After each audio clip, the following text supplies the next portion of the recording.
শেরপুরে trading corporation of বাংলাদেশের 248 বস্তা চাল জব্দ করেছে উপজেলা প্রশাসন। এ সময় নজরুল ইসলাম নামে এক ডিলারকে আটক করা হয়। মঙ্গলবার বিকেলে পৌর শহরের শেখহাটি বাজারের এক গোডাউন থেকে এসব চাল জব্দ করা হয়।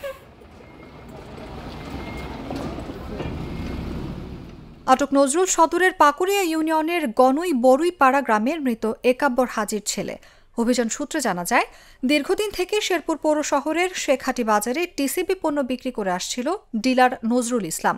এদিকে গ্রাহকদের চাল না দিয়ে তা জান্নাত এন্টারপ্রাইজ নামে এক দোকানে অবৈধভাবে মজুত করা হচ্ছিল, এমন সংবাদে অভিযান চালায় উপজেলা প্রশাসন।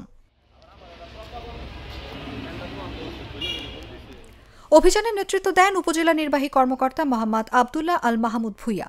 পরে সেখান থেকে 248 বস্তায় প্রায় 7.5 টন চাল জব্দ করে থানায় নেওয়া হয়।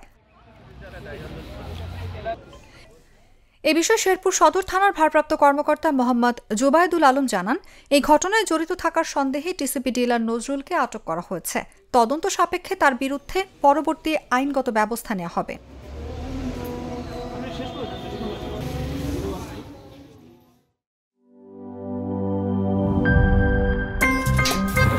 আমার একটা স্মার্ট সিদ্ধান্তে 25% গ্যাসের খরচ কমেছে। ভাবছেন কিভাবে? সাধারণ গ্যাস স্টোভ বদলে আমি এনেছি আরএফএল গ্যাস স্টোভ। এর সাইন্টিফিক নজল ও ব্রাস বার্নার ক্যাপ সমানভাবে তাপ ছড়িয়ে রান্না করে দ্রুত, তাই গ্যাসও বাঁচায় 25%, টাকাও বাঁচে 25%। আরএফএল গ্যাস স্টোভ নিরাপদ ও গ্যাস সাশ্রয়ী।